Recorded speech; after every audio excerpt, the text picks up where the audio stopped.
it's been fantastic weather, so we've been busy in the garden. So I'd like to show you that before we start. And I'm going to do a little bit of a demo later. I'm just looking at the camera face on it. It's weird. I have to get used to this going live. But anyway, I'm going to show you around. I think the best thing is if I turn this around like that. There we go. So this is our place. I'll be coming back to my chair there where I do a bit of my my crocheting. There's a picture, look, on my wall from my friend in the Philippines, which is fantastic. So I'll show you that again in a minute. But we've had a lot of changes here. I showed you outside once before, and this was our front door, and we've had a new room put in. This is our conservatory, look. You can see my little caravan there, my crochet caravan, and I've moved myself into here. I do a lot of work in here now. Got a little bit of a garden patch out there, and so that's good. But I'm going to show you what else we've been doing. I'll try not to flick around too much. So there's my kitchen.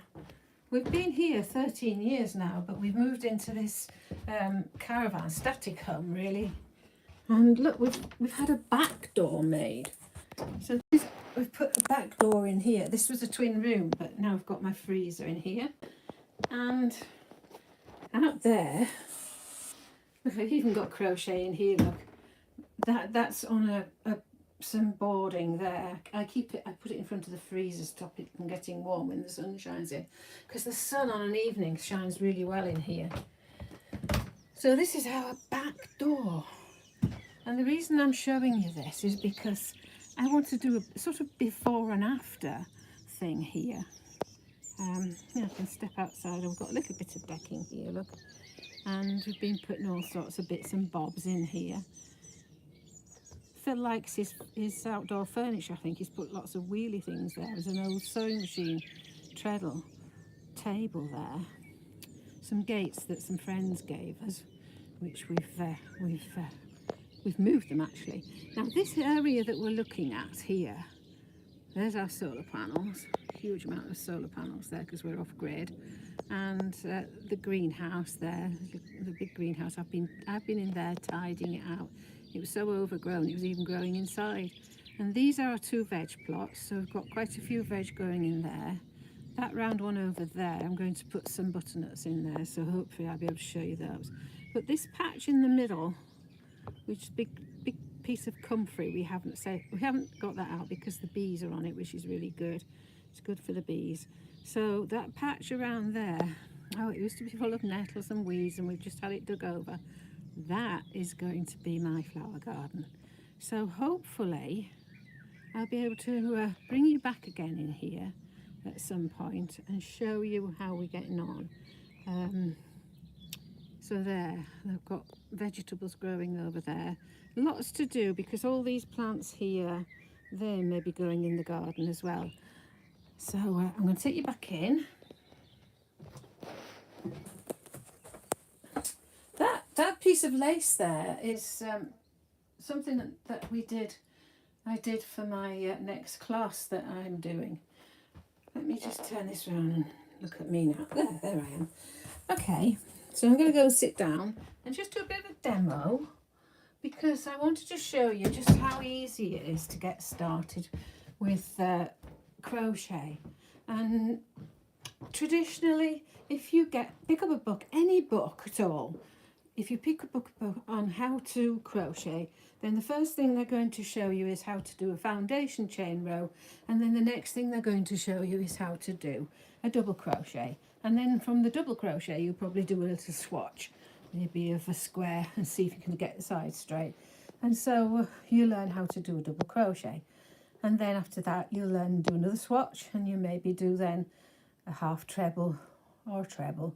And so it goes on. You learn the stitches that way by doing lots of rows of each one. Now, the way that my methods work is that I call it crochet art because I don't do a lot of garments and things. That's not to say you can't, but I don't teach it that way. I start with a flower. So I thought, oh, come on, and I'll show you what I did at my latest session. My latest session, a local one, a local session. Let me just see what I've got here. I've got one or two things. I'll show you these first before I do my little demo.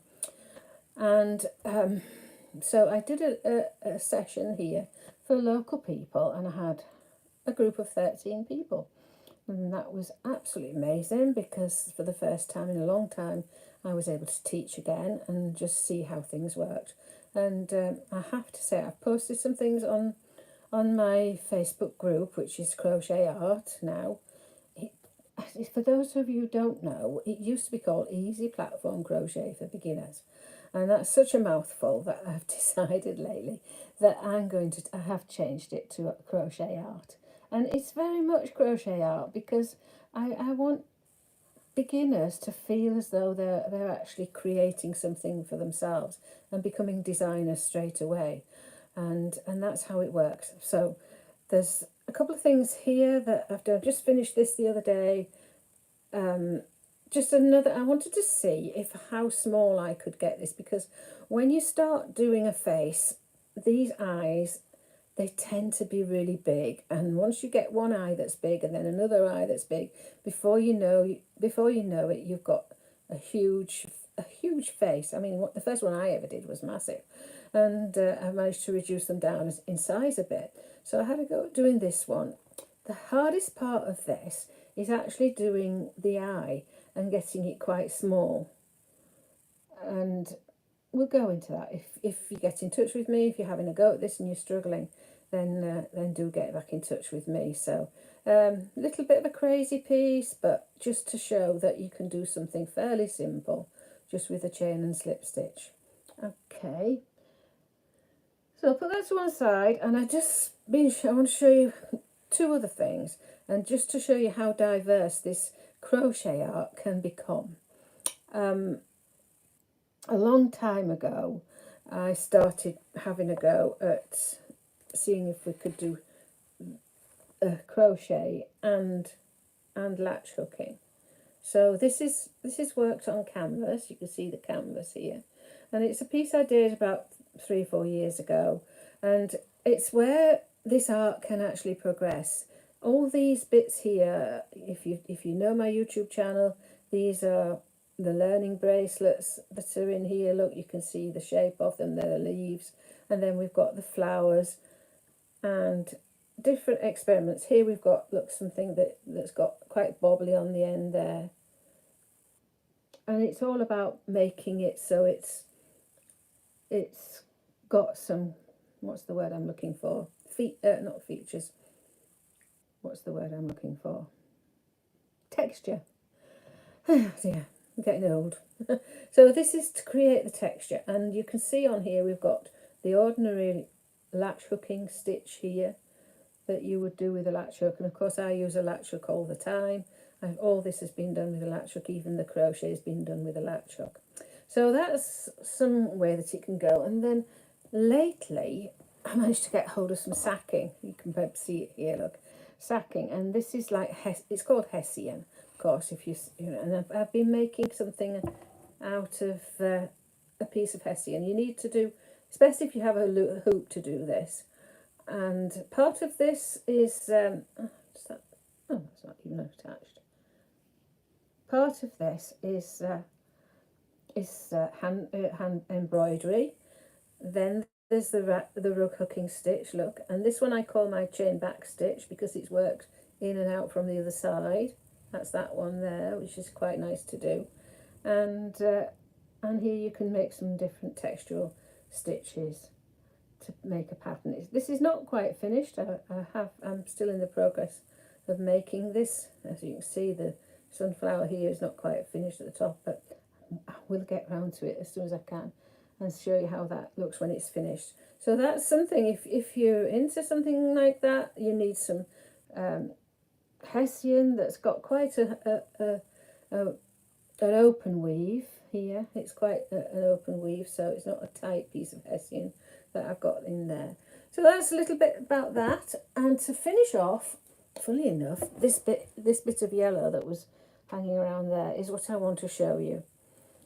because instead of those rows that I talked about earlier, this is something that you can start with.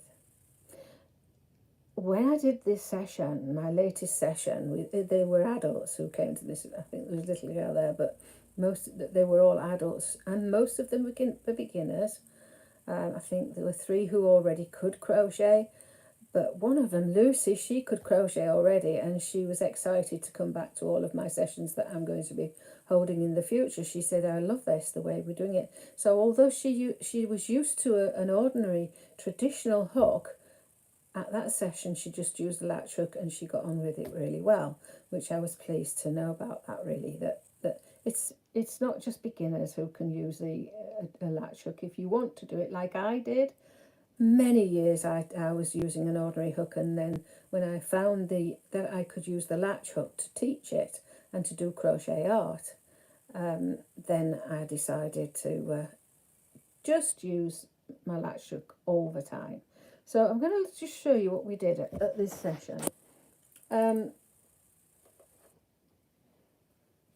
You need, I've shown you before, if you're doing the work like this, it's a good idea to have lots of different colours available.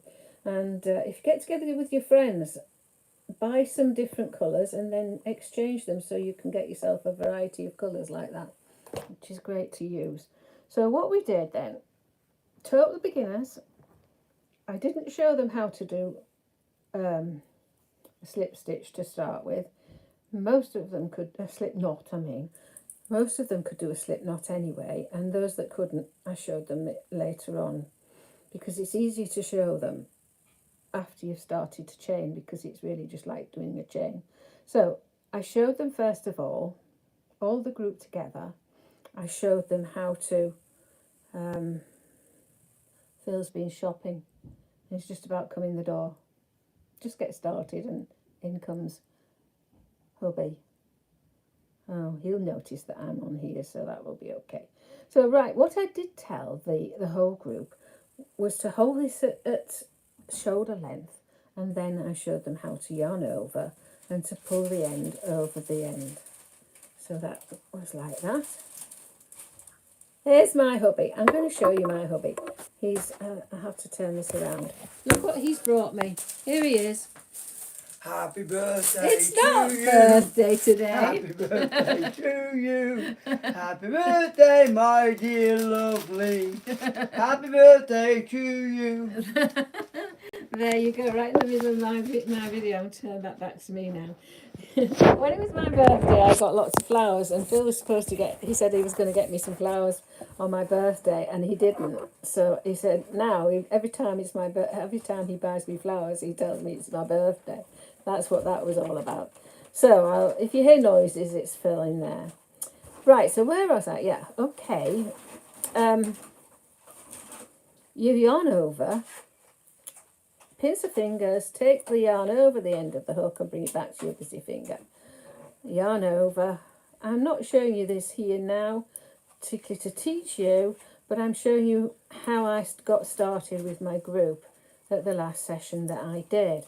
So they all worked on their first few stitches like this. And I then said, make your chain 40 chains long. So off they went, making it 40 chains long. And I'm going to do that now. So I'm going to do that quite quickly because I've been doing this for a long time. Actually, I've been doing it for about 4 or 5 years now. So I can do this quite quickly. I can also do it without even looking, which is good. And if you can get into a rhythm like this, you can see that I do it quite differently now. So that's a good idea if you watch me when I'm doing this. I've just got my yarn coming over my finger so I can easily hook into it. And this finger's doing lots of just pulling it over the edge like that. Pull. Pull. And it becomes all one movement really. It's a bit like people who can knit quite quickly. So this has got to be 40 chains long. And unfortunately I'm not counting. So what we need to say is it needs to be about 1.5 foot long, which is about 18 inches long. Not sure how long that is in centimetres, but so it needs to, You can see how long it is now. It needs to be about twice that length. Now this is what they did.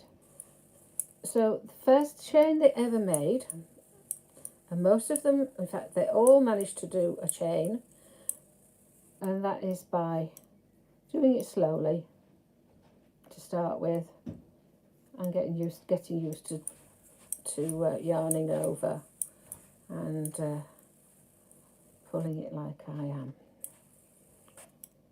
So there you go.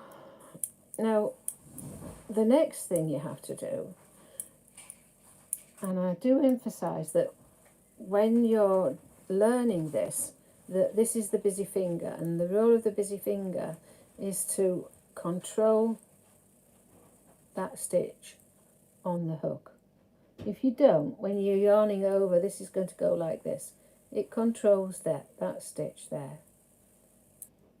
It's still doing that now, look, when I'm doing it the way I'm doing it. So when you've got your 40 chain, or your chain a 1.5 foot long, do it a little bit longer. There is no hard and fast rule as to how many you do, but it's got to be a long one, a long chain. And then what I tell them to do is you're going to work along this chain to make some petals. And to do that, I usually say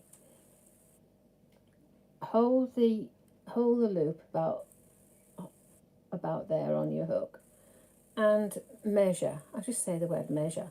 And that when you measure, you just pick up one of those loops there and put it under your finger. And so you've got 2 loops to control now, and you've got a petal, and that's your petal forming. So you do that again. So you don't need to really count, just measure and pick up a loop and put the loop under your finger. So I've got 2 petals now, and the same again. And this is what I did. These people had never crocheted before, but instead of making rows, we did this, making sure that you hold all these loops underneath your busy finger there. Put in the hook, pick up your loop, put it under your busy finger. And you keep doing that all the way along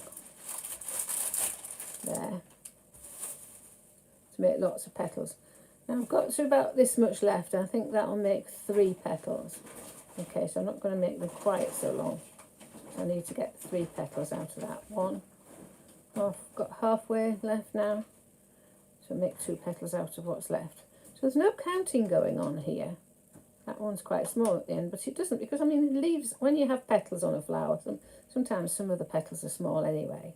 So you've got all your petals under here, all being controlled by your busy finger there, and you yarn over. Now then, you can yarn over with this side. This is the end, but the best thing to yarn over is with this one here. You don't want to get it caught in the petals. Okay, so that's the one you're going to yarn over there. Make sure the latch is closed, because that's going to go through all those loops. You see my yarn is in there, and it's going to go, instead of just going through one chain, or one loop on your hook, it's going to go through all of them. Okay, and it's very useful doing. I did see one lady, she'd already done crocheting, and she was in my session, and she could actually pull that through with a traditional hook. And if you're experienced, then I'm sure you could do that too. But for the beginners, it's great to be able to pull that through with your yarn is caught in there, and it goes through all the loops on the hook like that. So you've got a chain there on your hook, and then you can do one more chain, and I say at that point just pull it tight, okay, and there you've got your first flower. And that's how this one was made, just like that. It looks like it was a shorter chain, doesn't it? So I rest my case.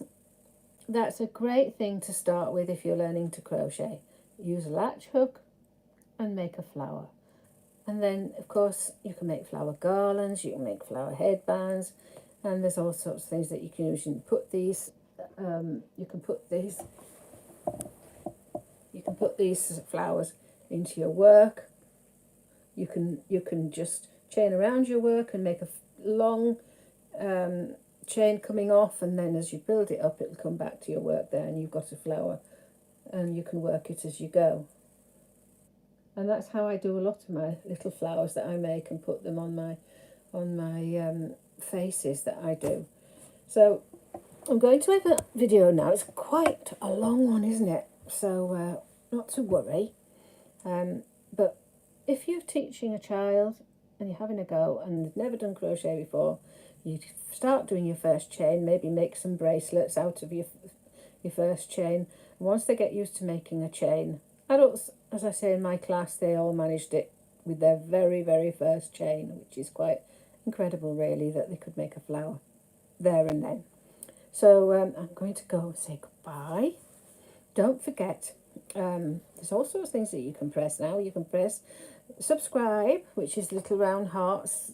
Do that for me if you can, and then you'll get notifications. There's a notification button. I think it's a bell if you not want to be notified, so you click that as well. And more importantly, press the like. Yeah, I'm getting some likes now, I think, on some of my videos, and so things are going quite well there. Lots of things going here. Gardening. I've got gardening hands. No nail polish on now, but lots of gardening going on here. We've started our glamping as well. We had some customers in our glamping cabin last weekend, and so that's going well as well. Yeah, at some point maybe I can take you around and we'll do a video on that too. Just let me know if you want some, if you prefer just for it to be the crochet, or if you prefer to have a little nosy round and see what we're doing here at Acorn Ponds Glamping, and what I'm doing for my crochet classes. So goodbye, and see you again. Bye. Now then, it's always the one, how do I shut you off? Save, no. On live. Click off that. There.